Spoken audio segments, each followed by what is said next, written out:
Si vous êtes anesthésiste, vous devez maîtriser la prise en charge des patients asthmatiques. C'est une compétence essentielle qui peut faire la différence entre une intervention réussie et des complications graves.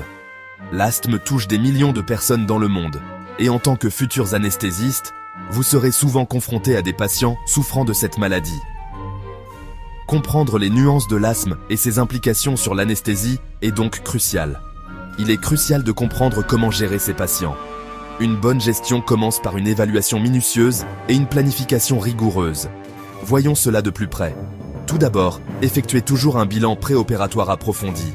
Ce bilan doit inclure une évaluation détaillée de l'historique médical du patient, en particulier en ce qui concerne ses antécédents asthmatiques. Tout d'abord, effectuez toujours un bilan préopératoire approfondi. Cela inclut une évaluation de la fonction pulmonaire et une discussion sur les symptômes récents. Identifiez les déclencheurs, les médicaments actuels et la gravité de l'asthme du patient. Connaître les déclencheurs spécifiques de chaque patient peut vous aider à éviter des complications pendant l'opération. Cela permet d'adapter votre plan d'anesthésie.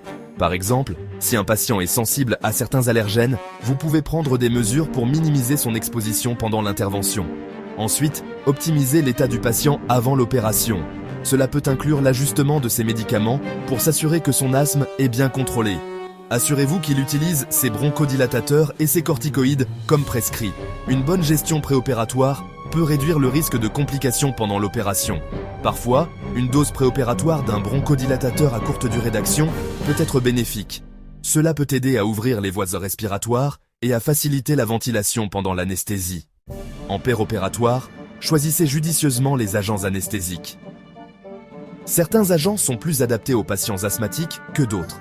Les agents volatiles comme le sévoflurane sont préférés, car ils ont des effets bronchodilatateurs.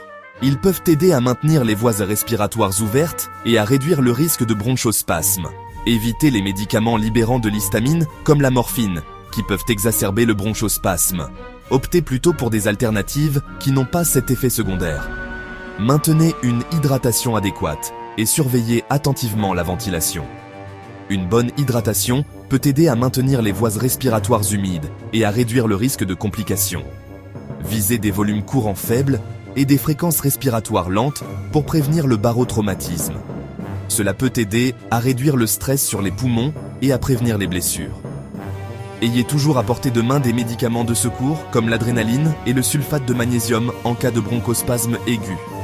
Ces médicaments peuvent être vitaux en cas d'urgence. Enfin, après l'opération, assurez-vous que l'asthme du patient est bien contrôlé avant sa sortie. Une bonne gestion post-opératoire est tout aussi importante que la gestion préopératoire et péropératoire. Fournissez des instructions pour l'utilisation des médicaments et le suivi. Assurez-vous que le patient comprend bien comment utiliser ces médicaments et quand consulter un médecin. N'oubliez pas que la gestion de l'anesthésie chez les patients asthmatiques ne se limite pas aux médicaments. Elle inclut également une communication efficace avec le patient et l'équipe médicale. Il s'agit de vigilance, de préparation et de rapidité d'intervention. Soyez toujours prêt à réagir rapidement en cas de complications. Restez vigilant et vous gérerez la situation comme un pro.